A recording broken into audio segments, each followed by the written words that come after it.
Hi guys, this is Ranjit, and in this video we'll be doing the FAQ video on this OnePlus 11, where I'll be answering some of the questions that you guys have posted. And guys, I would urge that you watch my video on the OnePlus 11. I had already posted that video. It's almost a 20-minute long video that had actually answered a lot of other common questions. But let's get on with this one, because many of you have raised very important questions and I'll try to answer them. And the first question that I got is from Abhi. He's asking, does it have any bloatware? No, I would say no bloatware. There are some OnePlus specific apps, but again, good thing is that like Oppo or Vivo devices, no bloatware that I have found. Any improvements in the camera? As I said in my initial video, yes, camera, the main primary camera, that's a 50 megapixel, is actually very, very good. So there is definitely an improvement in the camera, and even in low lighting, I feel there is an improvement in camera if we compare it from earlier OnePlus devices. But ultra wide at night, I didn't find it to be that impressive. The zoom is good, it's 2x, but again, it's not optically stabilized like in many of the flagships, so you have to be a little bit careful when you're using that. But overall, yes, the camera is better compared to earlier OnePlus devices. Lastly, he says, how would you rank it in the flagship killer alternative category, where we have the Pixels and the Motos? Very interesting questions. I would say the Pixel 7 might be better for a lot of other users. I'll talk about it because many of the other questions are related to the Pixel 7. So that's what it is. Okay, let's move to the second question. And this is by Santosh. He says, I've heard OnePlus 11 camera is good. Can it compete with the Samsung Galaxy S23 Ultra and the iPhone 14 Pro? I didn't test it with the iPhone 14 Pro, but definitely this is the S23 Ultra, and I even tested with S23, and I would say both the S23 and the S23 Ultra, or even you could say Pixel, just if you look at the camera, are better than. Don't get me wrong, the camera is not bad on this one, but if camera is the highest priority, yes, the Ultras or the Pixels go ahead. Anyways, moving to the next one, and again, these are a bunch of questions that I've got, so let me actually talk about these questions and I'll answer similar questions. First one from Krushi. He's saying, seeing the recent trend of OnePlus update situation, what is the guarantee that this device won't get crippled with buggy software updates after their OnePlus 12 and 13 releases? Next, and similar question from Lalit. Can we trust OnePlus again, especially when they have crippled our devices in the past through OTA updates? And again, DND is also, can we trust the OnePlus brand when it comes to long-term usage? To answer this one, bluntly, I would say no, there is no guarantee how the updates will fare on these OnePlus 11 devices. If we have seen in the recent trend in the past 1.5 years or 2 years, many of the older OnePlus devices after the new updates were crippled, and also we had the screen issues where after updates many users actually complained to me that the screens were getting damaged and stuff like that. So yes, that's a concern. And to be frank, I don't have an answer towards this. How will this age? We don't know. OnePlus is promising next 4 years of Android updates, but at this point, I just don't know. How will be the updates? Will it cripple the device or not? Nobody can say. I would say OnePlus should just come out and say publicly that yes, you have that 1 year of warranty. That's the regular warranty, but we will give additional 2 years warranty if with OTA updates or something the screen gets damaged. If they can do that, that will quell a lot of users, because a lot of users, these are just 3 that I picked up, but I found dozens and dozens of users actually worried about the quality of updates that OnePlus might push on their devices. So to be very frank, I don't know. I don't have a magic mirror. What will be the update and how will this age? But again, I feel OnePlus, if they are confident about this devices, they should give an additional 2 year warranty on the screens. Let's say after an update or something, the screen gets damaged like it was happening for earlier OnePlus, they will replace for free. If they do that, then the credibility and the fears that a lot of users are having will be quelled down, in my frank opinion. Okay, moving to the next question. This is by Abbas. How important is OnePlus ad-free software if we compare this phone with the Vivo and Xiaomi's in the same price range? Definitely, as I've told you, we don't have any major bloatware or anything like this. For example, even the Vivo flagships actually have some bloatware and stuff like that. So that way, I would say it's a very clean experience compared to Vivo or even Oppo devices. I haven't actually tested recently any Xiaomi flagship, so I can't comment. I'll try the next whatever 13 Pro is going to launch by Xiaomi. Hopefully if I get the device, I'll test it out and see if that has bloatware. But that way I would say bloatware free. It's very similar to the Motorola smartphones. They don't have bloatware. That's the same case on even with this OnePlus. Moving to the next one, this is by Ritesh. How it performs like haptics, camera and network connectivity. Haptics, as I've told you in my video, again watch that video, brilliantly done haptics. And in fact, you have a dedicated control over here. You can adjust the amount of haptics you want, what the vibration, you can actually control the type of haptics that you want. So the haptics, I would say, brilliantly done on this one. Camera, again, as I've told you, good. And network connectivity, I did not have any problems. Many of you were asking, I'm getting good speeds over Wi-Fi. I have Wi-Fi 6E router, and even on 5G, I didn't have a problem. I'm getting the 5G signal with Airtel 5G, and even Jio 5G works. So that way, I did not have a problem. And compare it with Pixel 7. Pixel 7, again, guys, as of now, we don't have the 5G signal on this one. That update is supposed to be coming in March. So apart from that, I would say even I didn't have any network issues or stuff like that, quality issues even on the Pixel 7, but 5G update has still not come on the Pixel 7. I'll also leave a link for Pixel 7 in this YouTube video itself. YouTube has started this new thing where we can link the products within the video itself, so you can check it out, so you can get the latest pricing of the Pixel 7 or whatever. Anyways, moving to the next one. This is a similar question. This is by Charan. How does it fare against the Pixel 7 in camera and in experience? Okay, first let's talk about the experience. In terms of experience, I would say if you are a OnePlus purist, then you will appreciate the experience on the Pixel 7. This Pixel 7 is stock Android, close to stock Android, very, very fluid. Though it's just 90 Hz screen, very, very fluid, no frame drops or anything that you get. So I would say if you're a OnePlus purist, you will like the Pixel 7 a little bit more. I would say closer to stock Android, and has that essence, I would say, which is slightly missing, because this feels like a Oppo device because of the color OS, to be frank. Also in camera, I would say both are good, but if I have to pick one winner among the camera, yes, that would be the Pixel 7. And also the Pixel 7, as I've told you, the pricing of the Pixel 7 is also below 55,000. So again, yes, obviously you can also consider the Pixel 7. One area I would say the OnePlus goes ahead compared to the Pixel is, again, the Pixel 7 does not have this crazy fast charging like this OnePlus has. And also in battery life, I would say the OnePlus will last better than the Pixel 7. It's not like the Pixel 7 won't last for a full typical working day, but yes, this you have to charge it at night. But if I forget charging this at night, next day I can use it for about till morning without any issues. So that's the big difference. Next is it worth moving from iPhone XR to OnePlus 11? I would strongly suggest, instead of the OnePlus 11, you should go for the Pixel 7, because if you're coming from the iPhone XR, you are used to that polished, clean UI experience and everything. And I feel in that case, the Pixel is the one that you should go instead of this OnePlus 11 or the 11R, in my frank opinion. Anyways, moving to the next one. This is by Ash. He says security concerns and what to look out for compared to Samsung. Example, Samsung has Knox, Xiaomi, anything in MIUI 14 and stuff.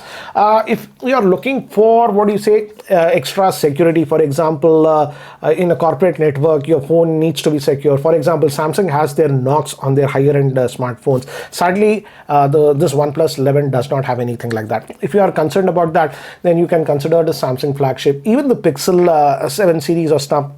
It has the Titan chip on this that encrypts everything, and even many of the Motorola high-end smartphones actually have I'm forgetting the technical Smart Shield or something like that it has. So that also has a built-in encryption. But sadly, this one does not have any features like that. So if it's a corporate environment, I would lean towards those other devices, I would say. This is by Amit. A new OnePlus phone doesn't have the old OnePlus, have the feel of the OnePlus old OnePlus phone. Will you suggest OnePlus 11 to a new OnePlus One buyer, or would you suggest to another some other devices? And I got similar comments from quite a few of you. I would say if you have never used a OnePlus device earlier, you can certainly go with the OnePlus 11. You would be happy with it. But if you are an old OnePlus user and you know what the original Oxygen OS was, then you will feel a disconnect on this one, because this is essentially just Color OS without any ads and Oxygen OS skin on that. And when you're using the UI, you will definitely feel that.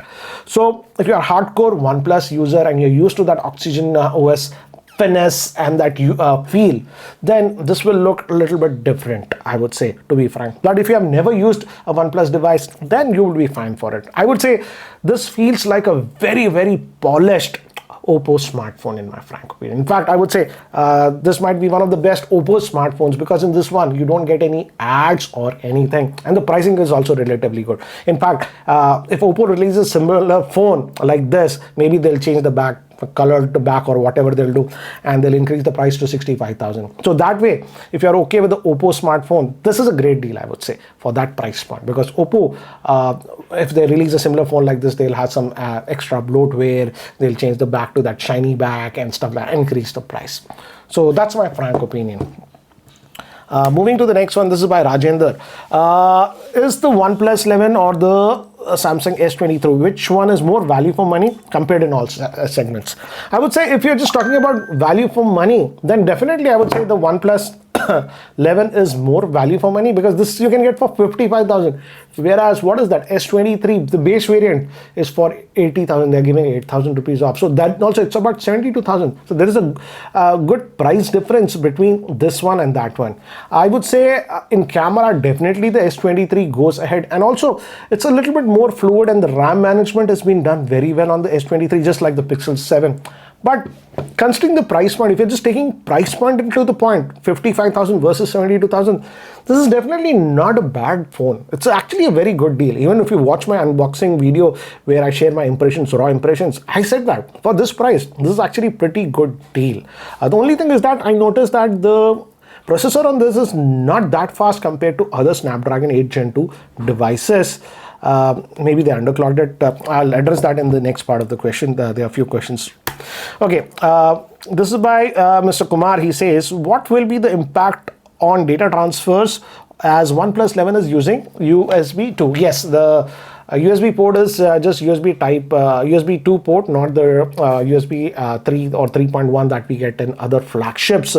So if you're just transferring big files, it'll be a lot slower on this one compared to the new ones. I would say for regular files, it won't matter. But if you're moving big videos and stuff, then you will notice that speed difference. Maybe on this, you'll be able to transfer those heavy files, etc. in 2-3 minutes. This will take about 10 odd minutes. That's the big difference. Even the iPhone 14, 14 Pro, actually, they also don't support USB 3 speeds. Yeah, that's a fact.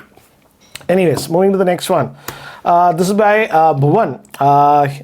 Hey, this is a general question. How do we recognize if the device and the charger supports PD? Because once I had tried to charge the OnePlus 30-watt charger, but the phone didn't charge that quickly. Bhuvan, what is the charger with the OnePlus devices? That's basically a VOOC charger, and also Oppo devices. It's a custom charger. This is not a PD charger. So the OnePlus technically does support PD charging, but I think so the PD charging is capped to just 18 watt. This is a very old standard of PD charging. So yes, you can use a PD charger, but it will charge it very, very slowly. It will not charge it as quickly as the default charger. Okay, moving to the next one. This is by Professor. What is the main USP in OnePlus 11? Is the OS experience the same as it was earlier, as it's integrated with ColorOS? No, as I've told you, this is basically a refined Oppo smartphone, and with a custom, skin that looks like Oxygen OS. And they threw some of the things that were there on the Oxygen OS, like the shelf and all those things they have thrown in. But again, underneath, this is still ColorOS, trying to look like Oxygen OS, to be very, very frank. But as I've told you, if you have never experienced the original Oxygen OS, you will be okay with it. Yes, it's not that refined. I noticed some frame drops here and there while just moving to the orientation and stuff like that. RAM management is not that good. But overall, if you haven't experienced the original Oxygen OS, most people will be okay with it. But again, you have those picky ones, the 10% of them, you will feel that this is not the pure OnePlus experience that you expected. Moving to the next one, this is by Sharma. Some creators are saying that the battery backup is not so good and performance also shows throttling. How's your results and testing? As I've told in my first initial video, again watch that, the battery life is good. It's not like it's not bad. Easily it will last for about 1.5 days for most users. But if I compare it with some other smartphones with the Snapdragon 8 Gen 2, this is the S23 Ultra, and even had the iQOO 11, those were giving me better battery life compared to this OnePlus 11. And I think so that's because of the screen on this one. This is using an older LTPO 3 screen, which is not that power efficient. And one thing was very surprising is that I did run some benchmarks. The Geekbench 6 was recently launched, so I ran on this one, and definitely yes, the Geekbench score for single core, as you can see, I got 1064 and multi-core 3864, which is quite less for Snapdragon 8 Gen 2. I ran it on this S23 Ultra, the same test. Here I got 1881, here just 1064. There's a huge difference, I would say. And even again, multi-core also huge difference. This got 4916, whereas the OnePlus got just 3868. I'll leave a picture of this one for again. So definitely I feel the processor is also underclocked on this one. Even the iQOO 11 was giving me much better benchmark results compared to this one. That's why I noticed that slight stuttering here and there. It's not there, it's just about 2-3% times I noticed when I was changing the orientation or moving bit quickly between the apps. I noticed that slight stutter, which was not there on these other phones like the iQOO 11 or even the S23 or the S23 Ultra. This is by Achilles. Is the camera good considering the price? How is the low light performance? Yes, the camera, as I've told you, is good. You will not complain the camera, and even in low lighting conditions at night, I took a lot of photographs, watched my unboxing video, they came out actually much better than what I thought. So the camera is not bad at all. But again, if you start comparing it with the Pixels or the S23 series, yes, those have better camera. This is by Bumblebee. Please provide the benchmarks, as I'm seeing a review on it showing significantly lower, around 750-ish single core in Geekbench. I didn't get that low score as I've shown you. I got a score of 1064 on Geekbench for the single core. Yes, this is significantly lower than the S23 series or even the iQOO 11. So looks like it's at least in India, this is the retail product that I purchased from Amazon. So this is the one that you'll be getting. So it looks like at least in India, they are underclocking the processor on this one. I will do this testing a little bit more regarding the processor performance. So again, stay tuned for that. So guys, these were the most of the important questions that you guys were asking about the OnePlus 11. So what do you guys feel about this OnePlus 11? Do let me know in the comment section below. And if you have still more questions about this one, do let me know. I'll try to answer them. And guys, stay tuned to the channel. A lot more videos coming soon. Take care, guys.